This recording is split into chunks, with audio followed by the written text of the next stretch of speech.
Ayun, so welcome sa channel ko guys, no? Kung di pa kayo naka-follow, please follow nyo na ako, no? So for today, nakalaban natin dito sa mid itong librarian na to. Nakalimutan ko yung pangalan niya, pero mamaya pupunitin natin yan. Papakitaan natin ang mga malulupit na galaw at sisiguraduhin natin na ito na ang pinakamalungkot na araw niya dito sa Honor of Kings.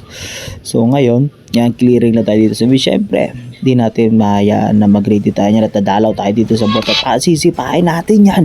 Gagamitin natin ng flash, makakatakas ba, gagamitin ng second skill at ayun, makakatakas pa nga siya.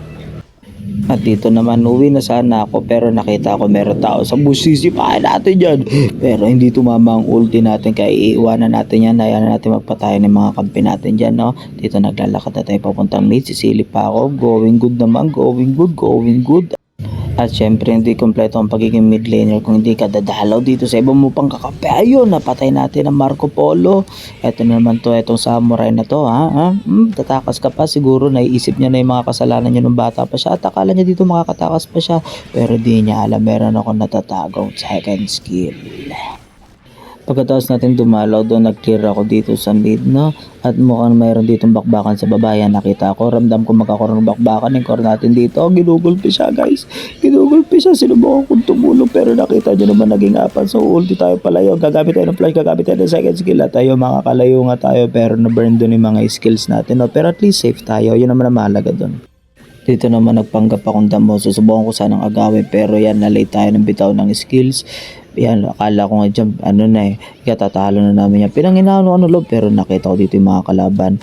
Yan, bumabakbak dito sa baba namin. Hinahabol ako ng samurai. Mukhang willing yatang bumawi sa ginawa ko kanina.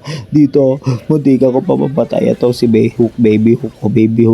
Lumalayo-layo lang kami. Tamang micro. Sisipa ako, umulti ako, may napatay na isa, makakatakas pa ako dito, kitang-kita nyo kung paano ko may micro, pero wala akong silbi sa clash na yan. Dadalaw sana ako dito sa baba, no? Kaso ang problema, nakapwesto pala yung mga kalaban niya. Babak na sana ako, no? Pero hindi, tatlo na sila nakapaligid sa akin. Hindi kang pa umahuk doon. Papalagpas sana ako dito. Pero ang dami nilang skills, no? Masyado silang malalakas sa pag-zone. Hindi nila namin sila kaya, no? Kayang-kaya nila kami sa tapatan. At dito nakita nyo naman, no?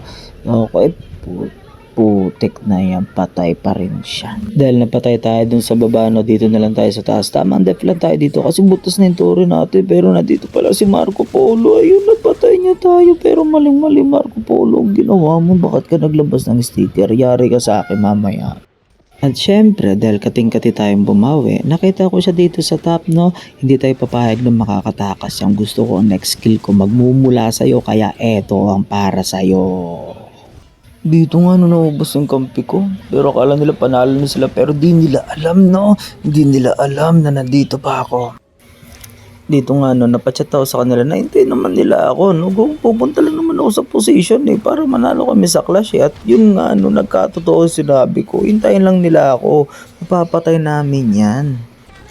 Dito nga nag-clash kami dito. Akala ko talaga dito hindi naman mapapatay. Kasi tingnan naman, lamang na lamang kami. Boy. Pero dito sa likod kasing ere, no? So yun, mahabol yung mga kakampi ko. Inuna ko dito yung Eren. Siguro kung di ko dito inuna kagad yung Eren, mabubuhay pa ako dito Pero no problem pa rin naman yun. Dahil naging malaki pa rin naman yung tulong ko dun sa clash.